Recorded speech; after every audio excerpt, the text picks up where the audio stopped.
Good afternoon. My name is Sarah Stern, and it's my pleasure to welcome you to yet another very topical and very timely EMET webinar. We're meeting today at a pivotal moment in history. For the first time since World War II, there is the possibility of a huge conflagration on European soil. As all of you are well aware, Russia has amassed approximately 150,000 troops along the borders of Ukraine. For a while, after the demise of the Soviet Union in 1991, writers such as Francis Fukuyama had spoken about the end of history. He felt that history was evolutionary and linear, and that we had reached a point after the Cold War of the liberal world order. However, as Putin is vividly demonstrating, that was wishful thinking. The geostrategic equation that the world has been functioning under since the end of the Cold War is shifting rapidly, and the liberal world order as we have known it with the United States at the helm might be vanishing in front of our very eyes. On top of that, we're witnessing an Iran who may or may not already be a nuclear threshold state. And we have seen our feckless retreat from Afghanistan, and we are sure that the United States has been losing the gravitas and reliability that nations in the Middle East have relied upon for so long. And recently we have seen that some of the Gulf states, such as the UAE and Egypt, have made trips to Iran. At this pivotal moment in history, we are delighted to have with us our guest lecturer today, Emmanuel Navon. Emmanuel Navon is an international relations expert who teaches at Tel-Aviv University and the Herzliya Interdisciplinary Center. He is a senior fellow at the Jerusalem Institute for Strategy and Security and at the Kohelet Policy Forum. And he's a senior analyst for I-24 News. Emmanuel has been described as the new voice from Israel for his sharp writing, public speaking, and TV interviews. He has authored 4 books and dozens of articles and has appeared in prestigious journals such as the Review of the International Studies and the Israel Journal of Foreign Affairs, and in world-class newspapers such as Monde and Newsweek. He is a sought-after public speaker, and he's addressed the American Enterprise Institute, AIPAC, the Jewish Federations of North America, as well as leading universities such as Georgetown, Columbia, and Rice. Emmanuel is a frequent guest for American, French, and Israel media, and he has appeared on Voice of America, France 24, and on the Knesset Channel. Beyond that, Emmanuel has just recently published an outstanding book, which is about to come out in French, Hebrew, and Chinese. It is a comprehensive tour de force of Israel's diplomatic history, tracing Israel from way before its modern inception up until the present. It is called The Star and the Scepter, and it's put out by the Jewish Publication Society. I just got it in the mail a few days ago, and I could not put it down. So it is indeed my pleasure to welcome with us Dr. Emmanuel Navon. So Emmanuel, seeing now the situation in Russia, my first question to you is, how does Israel respond? I know that Israel has had diplomatic relations with Russia, which have been very delicate because of the Russian presence in Syria.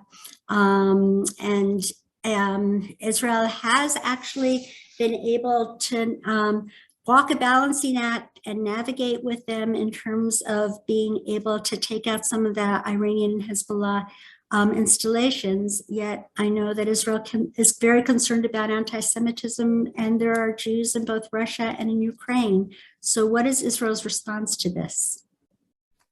Well, first of all, thank you, Sarah, for inviting me to an event by EMET. It's a pleasure and an honor. Regarding your question, I would say that, first of all, I agree with your analysis, what you said in the beginning regarding Francis Fukuyama. This Western naivete, innocence, wishful thinking. Anybody familiar with history should have known when the Soviet Union collapsed in 1991, that no empire in history has ever celebrated its defeat and has ever thanked its enemy for winning. So in what world, and according to which historical precedent, was Russia supposed to submit itself to its historical enemy after such a humiliation? Vladimir Putin once described the collapse of the Soviet Union as, quote unquote, the biggest geopolitical disaster of the 20th century. He came to power 23 years ago with the very clear intention of avenging what he saw as a humiliation. And that's what he's been working on for the past 23 years. So when Francis Fukuyama proclaimed the end of history and claimed that the whole world would see the light, we know what the world looks like today. And one of the main challenges to what used to be the US-led order is Russia, but not only Russia. I'm sure we'll talk about China as well. As far as Israel is concerned, I must say that generally speaking, the Jews have good reasons to be aware of the fact that history is tragic and to be skeptical about optimistic theories about the end of history. And yet, I must say that unfortunately, Israel itself was very naive in the 1990s when it went to the Oslo agreements in the same mood of end of history that suddenly yesterday's enemy for some reason would become our friends, and we know what's happened of Oslo. So we also had a short period of illusions, and they were very dramatic and catastrophic, as we know. But Israel cannot afford to be innocent because we have a tragic history and we live in a tough neighborhood. When it comes to Russia and to the conflict with Ukraine, there's no doubt that it's complicated for Israel. Why? I would say that even though Israel and Russia renewed, or at the time the Soviet Union, renewed their diplomatic relations in 1991, shortly before the collapse of the Soviet Union, by the way, as I explained in my book. And then, of course, the relations continued with Russia and the other republics of the former Soviet Union. After those relations had been severed by the Soviet Union in 1967, despite the renewal of diplomatic relations, the bottom line is that Israel and Russia have conflicting interests in the Middle East. Russia was probably the worst enemy of Israel during the Cold War. It armed and supported our enemies, not only militarily, but also supported them at the UN. It's the Soviet Union that initiated the 1975 resolution on Zionism, racism. And the fact that we renewed our diplomatic relations in 1991 doesn't mean that those conflicting interests went away, especially when Vladimir Putin decided to implement his, I would call, revengeful foreign policy. Rebuilding relations with the Middle East allies of the Soviet Union, selling nuclear technology to Iran, because don't forget that Iran owes a lot of its nuclear technology to Russia, supporting the Shia-led axis in the Middle East, which includes, of course, Iran, but also the Assad regime or whatever is left of it in Syria and Hezbollah. At the same time, however, Putin, on a personal level, happens to have I would say, a positive attitude towards Israel and the Jews, which is very unusual for a Russian leader. There are many reasons for this, some of them related to his personal history. He respects Israel. He knows that Israel is the biggest military power of the Middle East, and that things need to be coordinated with Israel when it comes to Syria. And therefore, despite conflicting interests with Russia, Israel values its relation with Putin, which is also why, by the way, Israel kept quiet, if you remember, when Putin annexed Crimea in 2014. At the same time, Israel is an ally of the United States.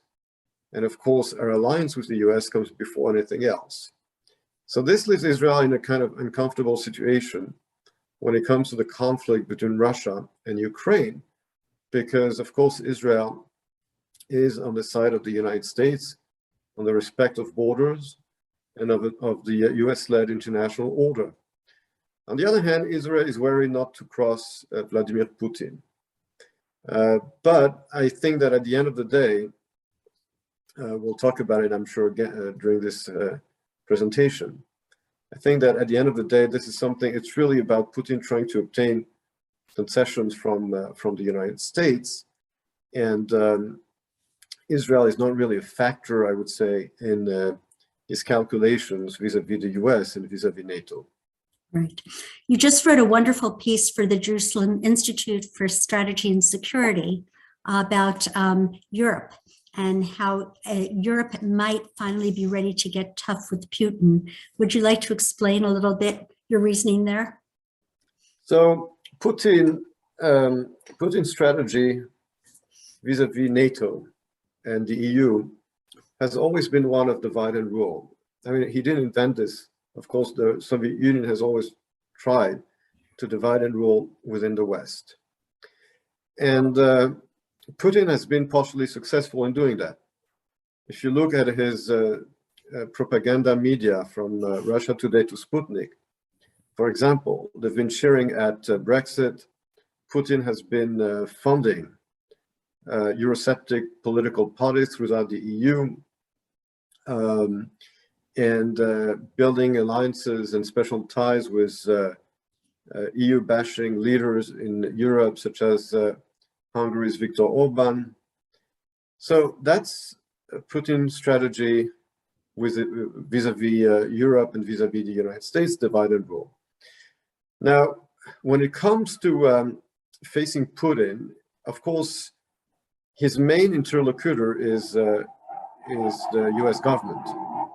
In fact, he's been talking mostly over the heads of the Europeans directly with President Biden.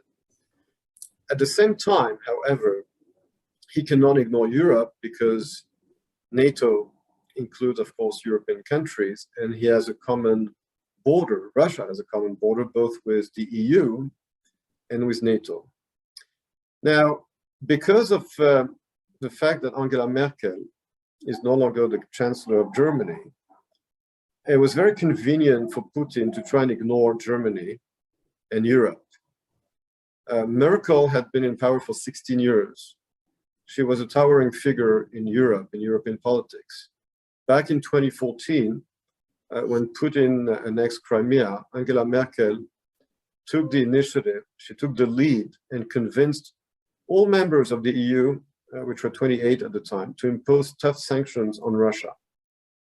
She set up a forum called the Normandy Format together with France and Russia and the Ukraine. And Putin had a lot of respect for Angela Merkel. He would not have talked over her head. That respect was not mutual, by the way, because she came to despise him for his lies. But she could not be ignored. Her successor, on the other hand, Olaf Scholz, is very uncharismatic, and he would have preferred to avoid taking a strong stance on Russia. There are many reasons for that. Germany imports half of its natural gas from Russia. It's the biggest economy in Europe. The Social Democrats in Germany, the center left, which is now in power, have a long history of being much more sympathetic to Russia than the German conservatives. There is even a word in German to describe that, Russlandversteher, those who understand Russia. Don't forget that Gerhard Schröder, the former Chancellor of Germany, a Social Democrat, has been on Putin's payroll for 15 years, heading the consortium that built Nord Stream 1 and Nord Stream 2. Now, a week and a half ago, Olaf Scholz was basically summoned to Washington for a dress down, and people in Washington were complaining about the fact that he was on mute. And they want him to take a strong stance, which he finally did after meeting with President Biden, saying that Germany is united with the rest of Europe and with the United States against Russia. But on the other hand, he simply refused to commit publicly that in case of a Russian invasion of Crimea, Germany would suspend Nord Stream 2 because there are huge economic interests involved. So that's with Germany. Now, don't forget that since Britain left the EU last year, there used to be three heavyweights in the EU: London, Berlin, and Paris. Now there are two, even though, of course, Britain is still part of NATO. So besides Berlin, you also have Paris. And when it comes to Paris, President Macron is facing re-election in 2 months. So he's not going to take big risk when it comes to Russia. He needs to present himself as statesman-like, as a world leader, and France is now the president of the European Union. But on the other hand, he's facing a public opinion which has very deep sympathies towards Russia. For reasons that we won't have time to explain, but there's a lot of sympathy in France for Russia. They fought together in World War I, and most of the candidates facing Macron actually have more sympathies for Russia than for the United States. Of all the candidates running against him, except for the center-right Valérie Pécresse, the two candidates from the right, Éric Zemmour and Marine Le Pen, and the one from the left, Jean-Luc Mélenchon, have all committed to pull France out of NATO. So Macron is facing a public opinion that would not tolerate too tough a stance on Russia, and Putin has taken advantage of this. But as I said, on the other hand, Scholz has been basically told by Biden to be tougher. Macron himself has been very disappointed by Putin, who has been basically ignoring all these calls for diplomacy. So I think we are witnessing a tougher European stance on Russia. And my last point is that if the Europeans are really going to impose sanctions in case of an invasion together with the US, so that would have obviously a very strong effect on the Russian economy, especially coming from Germany, because Russia, and that's my last point on this question, Russia is not a superpower. Russian power is an optical illusion because it's a military power, but a very weak economy. The Russian economy is basically a gas station, and its GDP is the size of Spain's, okay? This is not China. You cannot impose sanctions on China.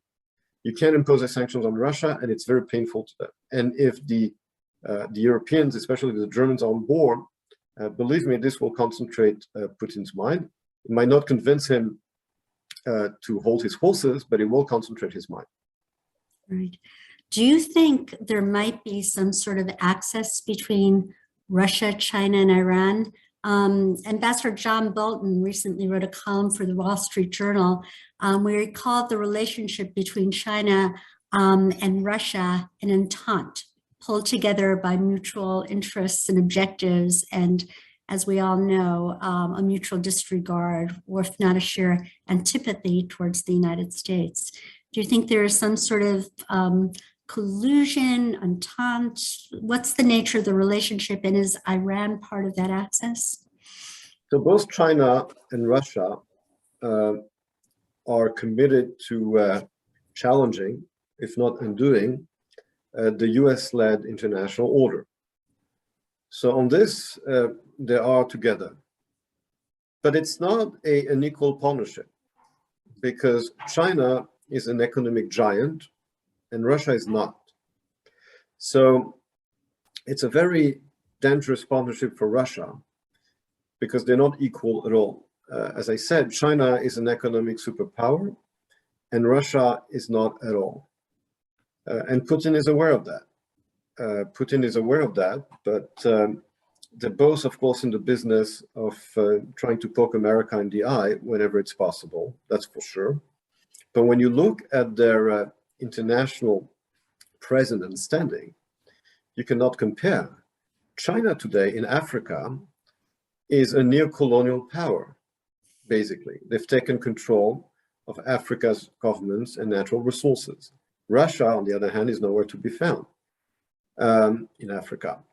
In Southeast Asia, the main investor in economic power is China. It is China that is building the Belt and Road Initiative.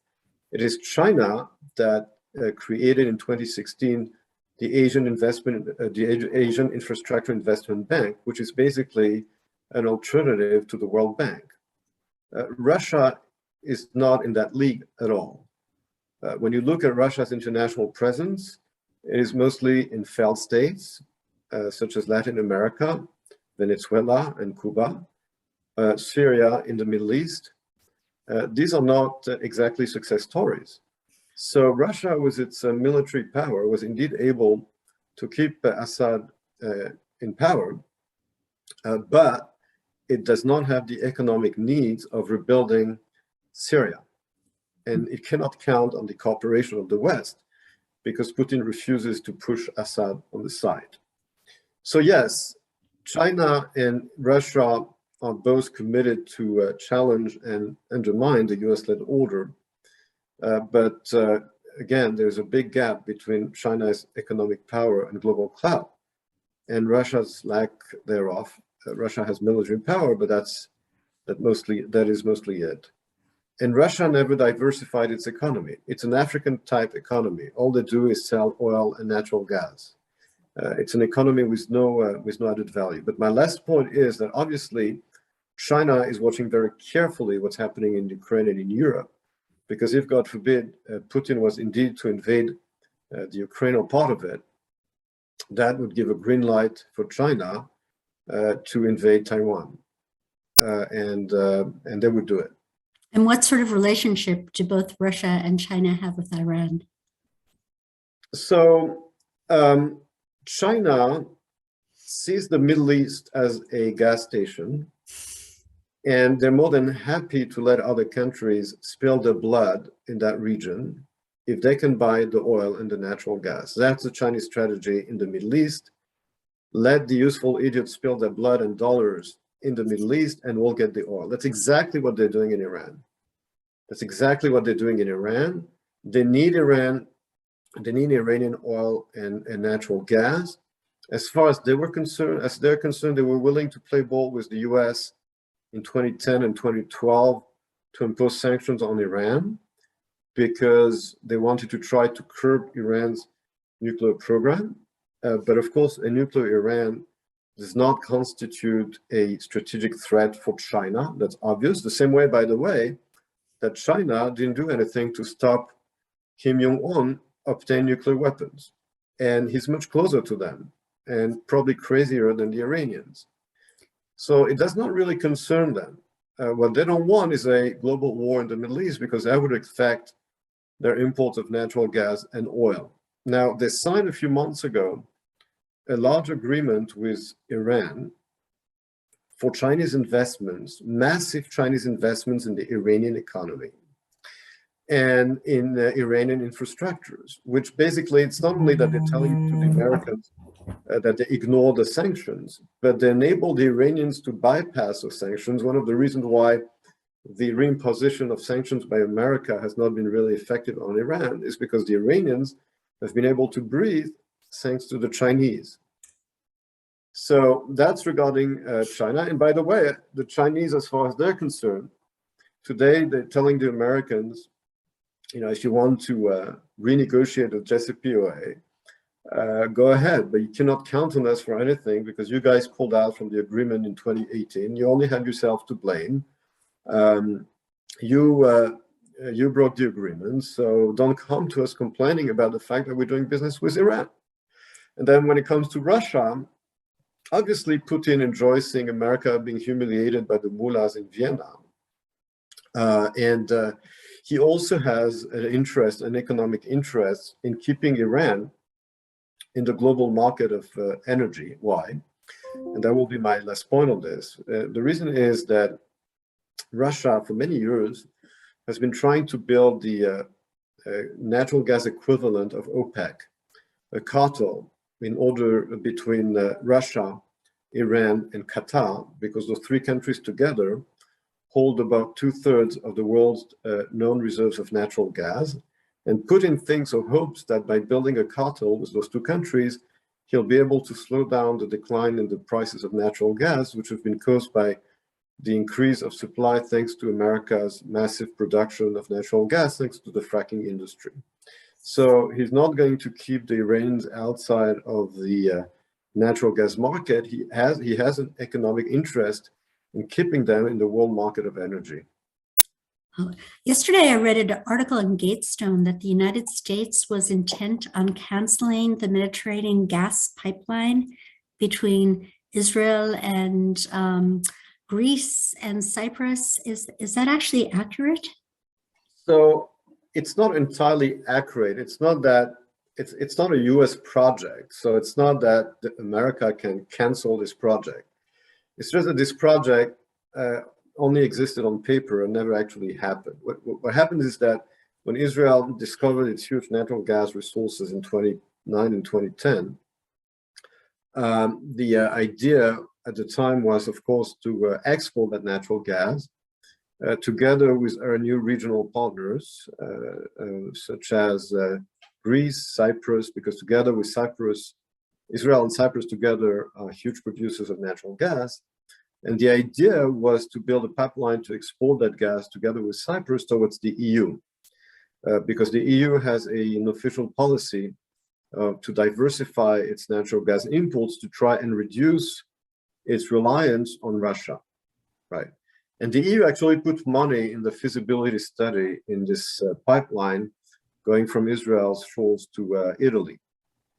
I don't know of any expert and any economist who said at the time that this made sense. I mean, it looked great for PR and on paper, but it made no economic sense, and it was too complicated a project. And by the way, it would have made more feasible to build it via Turkey, but our relations with Turkey went down the drain. If it hadn't been for Erdogan, the project would have been built via Turkey, but for the reasons we know, it was dropped. So the idea was to do it via Greece towards Europe, but everybody knew that it was completely unfeasible. There are other ways of exporting this natural gas, especially by producing liquefied natural gas.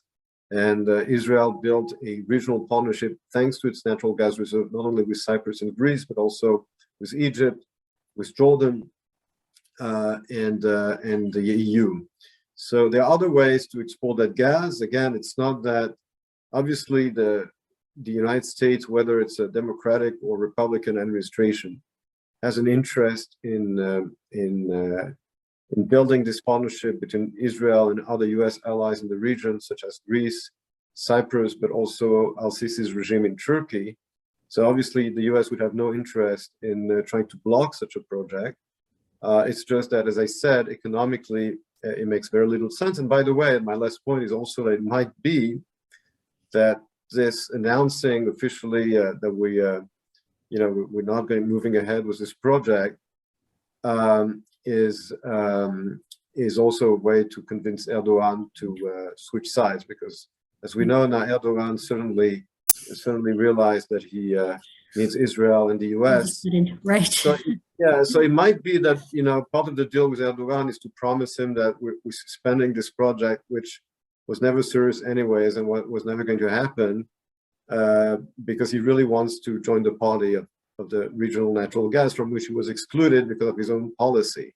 So it might be that this announcement was part of the deal with Erdogan and the upcoming visit of President Herzog to Turkey.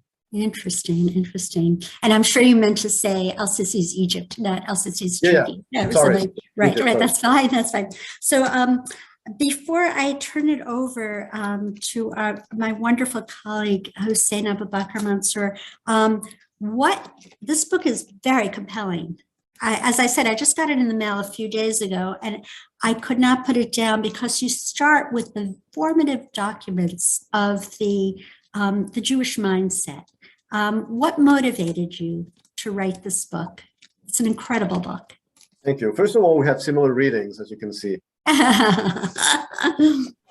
But yes, it's a book. I decided to write this book because I've been teaching a class on Israel's foreign policy for many years at Tel-Aviv University, and I came to realize that there was no book actually on Israel's foreign policy. there are many books on, of course, on the Arab-Israeli conflict, on the U.S.-Israel relationship, but there was no comprehensive book on Israel's foreign policy covering all aspects of that policy. So I decided to write this book, and when I started writing it, I said, okay, so a book on Israel's foreign policy, but even though Israel became independent in 1948, Jewish history didn't start in 1948. Mm-hmm. So why start in 1948? If you would write a diplomatic history of Russia, you wouldn't start with the Russian Revolution, or about France, you wouldn't start with the French Revolution. So the question is, where do you start? Well, where do you start? The first kingdom of Israel, right?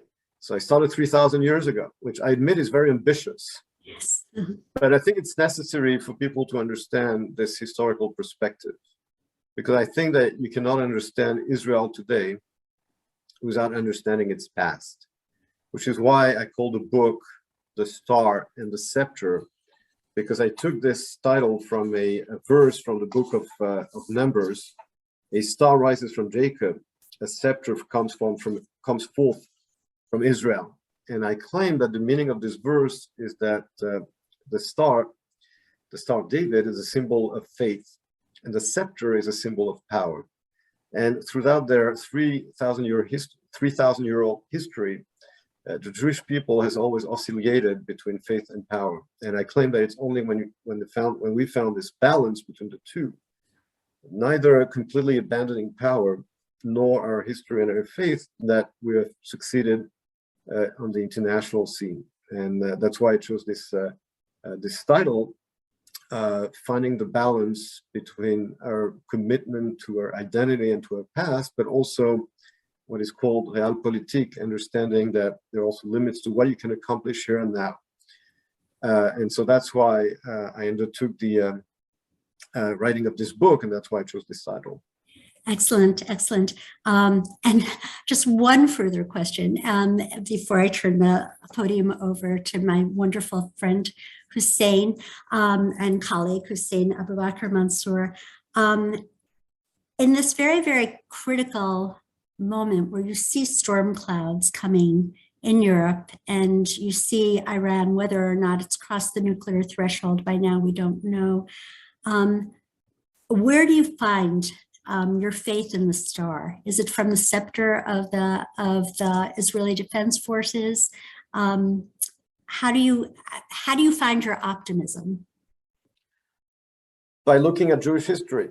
I think that that's precisely the message of this book, that when you have a wide historical perspective, and when you look at Jewish history, not in terms of only modern times, but the entire Jewish history, then you understand that it's more than just immediate events. It's about a 3,000-year-old history, and what we see today, we've seen in the past before. And I think that when we look at the Middle East today, first of all, in 2022, objectively, Israel has never had it so good. Israel's position in the Middle East and in the world has never been so good. We are a great power. We are the greatest power of the Middle East. The Arab states, which used to isolate us and fight us, are all running after us today. Just yesterday, the Prime Minister Bennett, was in Bahrain. Hatikva was played in Bahrain, right? That is the reality of the Middle East today.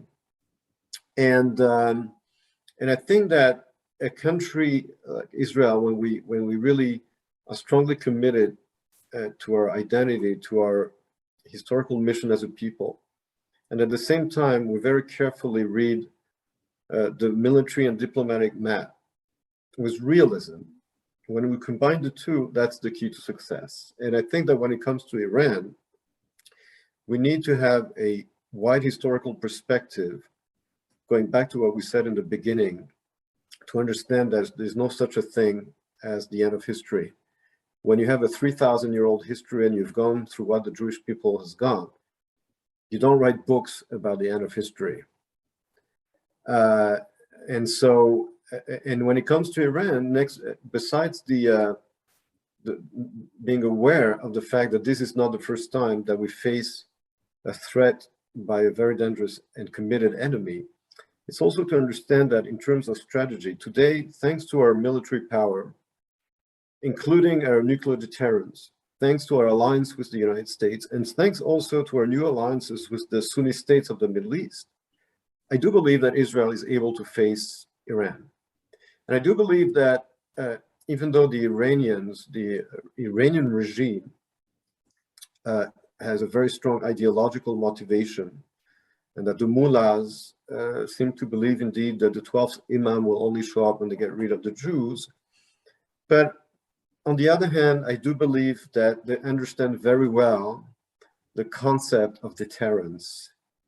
And anybody threatened with their own life and destruction, I think, understand the concept of deterrence. So even though they obviously have a deranged ideology, they also want to preserve their regime, and they know exactly what Israel's capabilities are.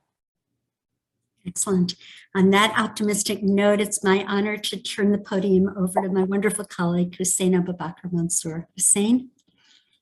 Thank you very much, Sarah, and thank you very much, Emmanuel, for such a wonderful presentation. We've received a lot of comments thanking you and praising your book. I did put a link to the book on Amazon for the chat for everyone.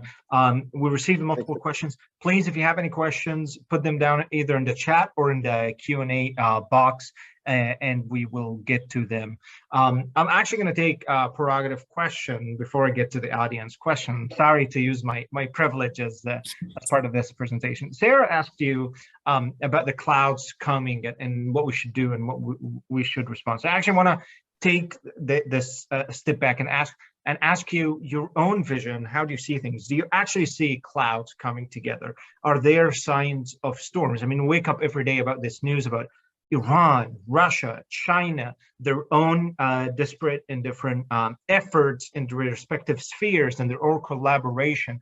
And we get this feeling that there is something going on. There are kind of things are building up. Do you also share this feeling? Well, it is a fact that America is being challenged everywhere, in Europe, in the Middle East, in China. Of course, the way it withdrew from Afghanistan has not been very helpful for its international standing. But here again, I like to talk always in historical perspective. When the US withdrew from Afghanistan a few months ago, everybody had in mind the precedent of Saigon in 1975 and the helicopter, right? And I wrote back then and said, yes, okay, it's obviously, you know, most people think about the precedent of Saigon in 1975. That's true. But don't forget that within 15 years after Saigon, America won the Cold War and the Soviet Union had collapsed. Why?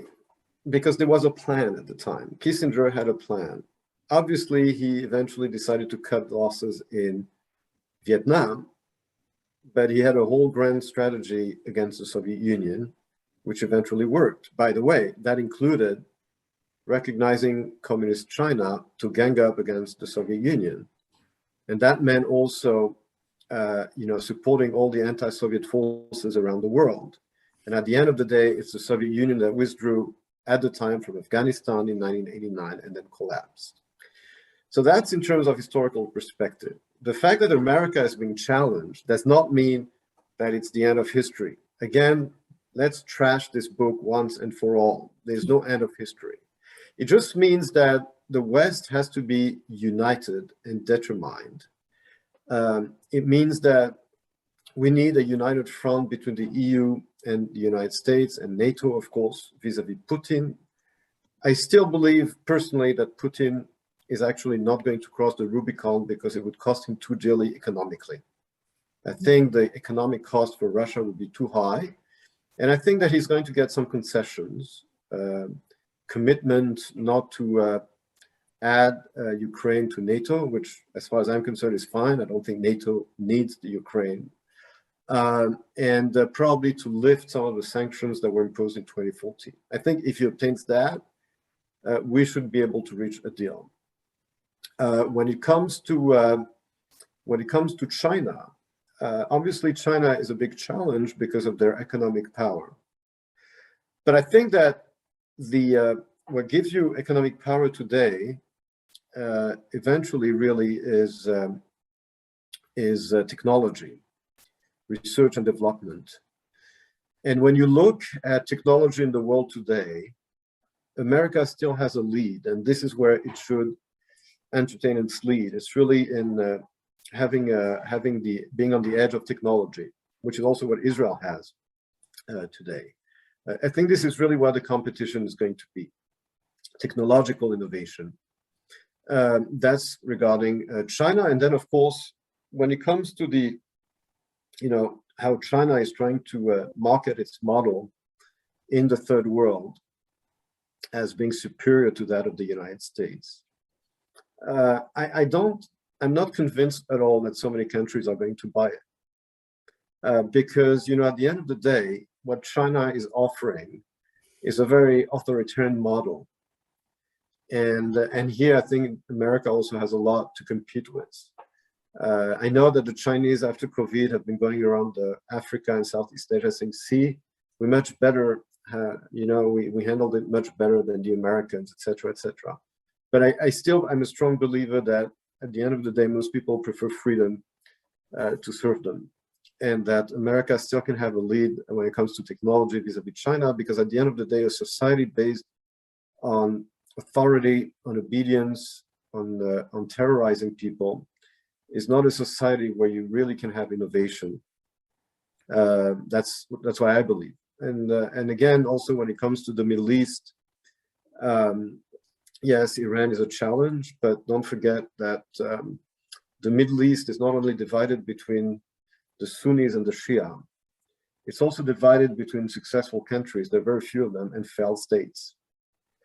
And here also, China is supporting a failed state. Iran is really a failed economy. And so I do believe, as I said, that despite those gathering clouds, we can still, I still think that Putin can be deterred in Europe. I still believe that China, that the economic competition with China can be won by the West. And when it comes to the Middle East, even if Iran becomes a threshold country, I also believe that they can be deterred. Thank you. Right now, we're going to turn to the questions from the audience. The first question that we have, and maybe I'm going to combine two questions together.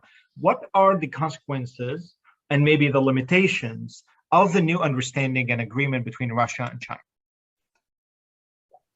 Well, I wouldn't say it's an agreement or an understanding. It's just that, as I said before, they are together to challenge America and to poke America in the eye. But they have different interests. Besides challenging the US-led order, the fundamental gap between Russia and China is that it is mostly to China's advantage and not to Russia's advantage.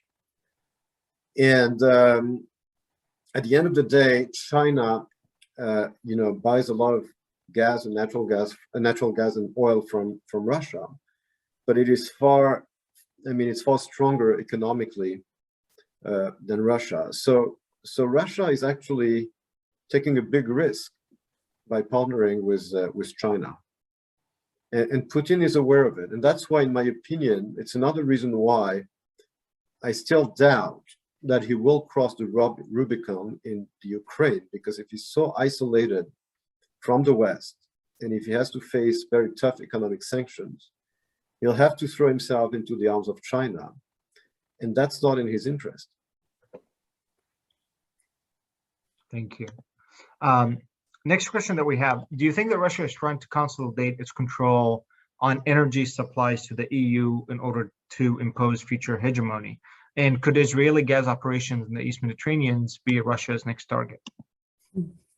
So Russia, of course, wants the EU to continue to be dependent on it for natural gas. The EU imports about a third of its natural gas from Russia, and that's the EU as a whole. But if you take individual countries, such as Finland or Austria, it's 100% of the natural gas that they import from Russia.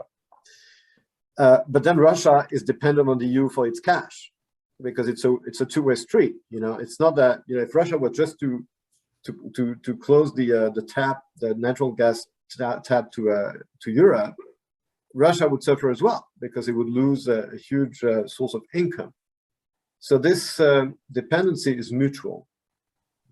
And I think that here, the country that is a real problem in the handling the relation with Russia is really Germany, because Germany is the biggest economy in the EU, is the biggest importer of natural gas. And it's one of the reasons why Putin is still able to play divide and rule. The Nord Stream project 1 and 2 is obviously a Russian project. Now, why is Germany so addicted to natural gas? Because Angela Merkel made the, my opinion, irresponsible decision in 2011 to close down all nuclear plants in Germany following the Fukushima disaster in Japan, which is absurd. I mean, just because you have a natural disaster in Japan does not mean that you should get rid of nuclear energy. Nuclear energy is the only long-term reliable source of electricity that is not polluting, and you cannot rely only on renewable energies, because when there's no wind or no sun, what do the Germans do? They buy electricity from the French, who produce 80% of their own electricity from nuclear energy. So obviously, it was irresponsible for Germany to undertake this policy, and now with the Green Party inside the coalition, don't expect them to reverse the decision to close down nuclear plants. And so that's why they're so hooked to the Russian natural gas. Now, they could, by the way, they could reduce their natural gas dependency on Russia if they would develop fracking in Europe, but they don't do it also for environmental reasons, and they have the Green Party in the coalition. So, see, it's going to take a lot of time. So Israel, for example, Israel and Cyprus together can, supply quite an amount of natural gas to Europe, but we're not going to be able to replace Russia, obviously. So as long as Germany sticks to its policy of shutting down nuclear plants, and as long as the Green Party is in the coalition, it's going to be very hard to win them from natural gas, from Russian natural gas. And as I said before, last week, even at the press conference with President Biden, Olaf Scholz, the German chancellor, could not even say that he would commit to suspend Nord Stream 2 in case of a Russian invasion, even though he wouldn't have a choice, I think. But it's a very sensitive issue for them. Speaking of Germany, that's a perfect segue to talk about Germany. We received multiple questions about German behavior, I think not surprisingly. We have a question: why does the German center-left seem to support Russia more than any other faction in Germany? And why is Germany behaving this way? Does Germany feel that it has no collective commitments to the West? No, Germany has a commitment to the West. I mean, Germany is a very strong member and faithful member of both the EU and NATO. However, there is a difference within German politics between the Christian Democrats, the Conservative Party, the CDU, which historically has always been very pro-NATO, very faithful to the Western Alliance, to the Atlantic Alliance, and the center-left, the Social Democrats, which historically had much less sympathy to the Western Alliance. It goes back to the first time the Social Democrats came to power in West Germany in 1969 with Willy Brandt. And he initiated back then what he called the Ostpolitik, the Eastern policy, which consisted in trying to open a dialogue with the Soviet Union in order to eventually obtain the unification of Germany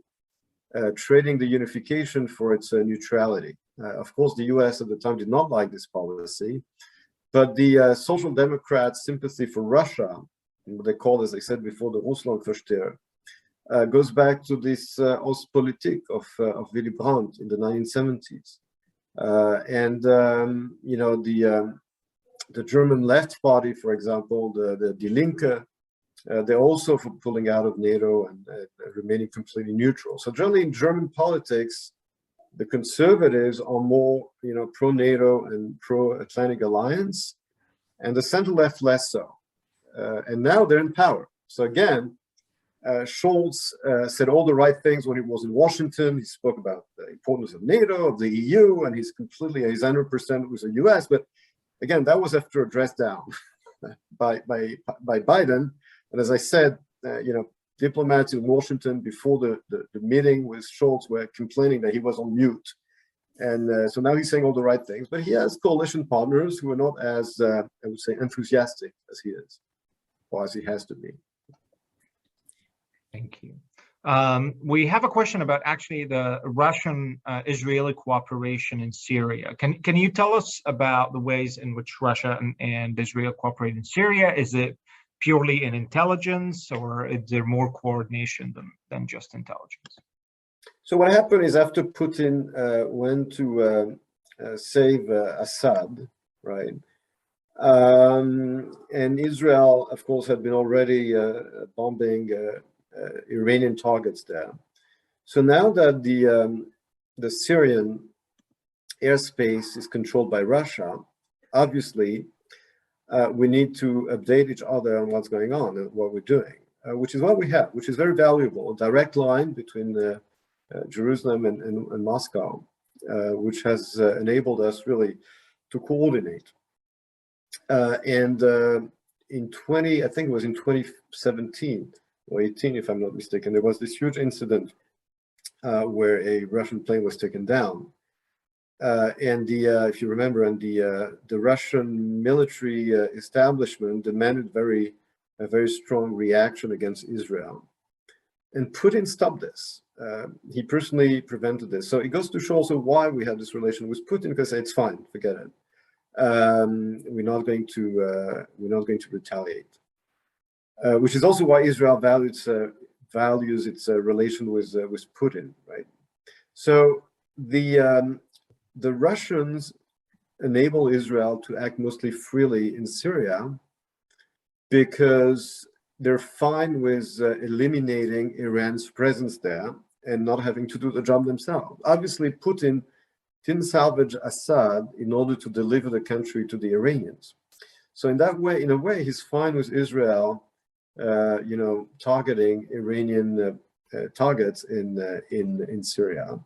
But he's also using this as a leverage, you know, whenever he wants to express his displeasure at Israel, and he did last week. There was this statement from the Russian Foreign Office saying that Israel is kind of misbehaving or something, or violating international law. You know, the Russians have this ability to pronounce the word international law with a straight face. You know, I really envy their ability to act. You know, like you have Lavrov, Sergei Lavrov, the foreign minister, lecturing us on international law with a straight face. So they did it last week about Israel's you know, Air Force in Syria. It kind of indicate that it was kind of his way to put pressure on us to really keep quiet, or at least not, if not to side with them, at least really keep quiet. You know, I think this was really a signal sent by Putin to us for us to, if not side with him, at least be quiet. Otherwise, they'll lecture us on international law in Syria.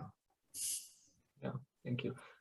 Saying supposedly meaningful things that don't mean anything with a straight face is a tendency that we see not just from Russia. Like Iran talking about anti-imperialism, a country that controls now 4 Arab capitals, or Yahya Sinwar from Hamas talking about George Floyd and being anti-brutality. So it's not just a Russian tendency. Yeah, for sure. Yeah.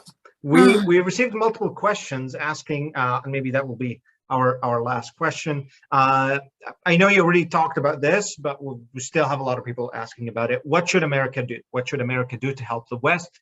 What should the United States policy be in order to maintain Western democratic, liberal-led world order? So first of all, I think that the talks that we heard from Washington a few years ago, not so long ago, questioning the very relevance of NATO, that was not very helpful to give the Russians the feeling that there is a united Western Front. I'd like to remind us also, because this is also something that we have to remember. On the other hand, I think that President Trump's demand from his allies in Europe to put more money in their defense was welcome. They need to put more money in their own defense, that's for sure. But I think those talks about why do we need NATO just embolden Putin. So I think we need the two. We need the Europeans really to put more money in their own defense. We need America to show that it's serious about keeping NATO together. And of course, when the very relevance of NATO was called into questions after the end of the Cold War, obviously Russia has made sure to remind us why we need it. And Putin has made sure to remind us why we need it. So I think that what Biden did actually last week with Scholz was very useful to straighten him up, to send more troops as he did to Poland. The French send more troops to Romania. This is also important to show Putin that he's not going to obtain what he really wants, which is to divide NATO, to try and roll it back by creating two categories of NATO members and asking the US to pull its troops out of Eastern members of NATO, out of the question. And I think America has to be very clear on that, that NATO is here to stay. There's stuff we can talk about. I think, in my opinion, it's okay for America to commit not to add the Ukraine to NATO. Maybe we can talk about the sanctions imposed in 2014. This can be negotiated, but NATO itself has to be maintained. And I think that showing resolve also and detailing, giving a detailed list of sanctions that would be imposed on Russia were to invade, that also has a strong effect because Putin, as I said before, the Russian economy is very vulnerable to sanctions. And if he knows that he's going to pay a price, I think also arming the Ukraine. And I think here, by the way, unfortunately, Biden was not able apparently to convince Germany to provide weapons to Ukraine because the Germans so far have refused to provide weapons to Ukraine. I think that a combination of Putin knowing that massive sanctions supported by all EU members and the United States and Canada, together with a strengthened economy, Ukrainian army, that would be able to give a bloody nose to Russia. Don't forget that for Putin to face a declining GDP, a declining economy because of the sanctions, and being drawn into a war of attrition in the Ukraine, I don't think he needs this headache. He needs to show his people that he's a strong man, that he was able to get concessions from the West. But bringing economic pain and a war of attrition with a lot of death in the Ukraine, it makes no sense. And I think to concentrate his mind, the US has to be very clear as to show that it's very committed to NATO. The Europeans have also their role to play, as I said, putting more money in the defense, and also giving a very detailed and tough list of economic sanctions. Hopefully that would do it. Excellent. Thank you so much, Emmanuel. This was so enlightening to all of us. It's such a pivotal time. We actually, Emmanuel, I neglected to say, is an esteemed member of our board of advisors. He's been with us since 2005 when we first started AMET. And we are absolutely delighted to have you. Please, everybody, please get this amazing book, The Star and the Scepter by Emmanuel Navon. And if you like what you've heard today, in order to keep us alive and to keep these broadcasts coming, please go to www.ametonline.org. We appreciate everyone's contribution, no matter how large or small. And once again, thank you so much, Emmanuel. This was really terrific. Thank you.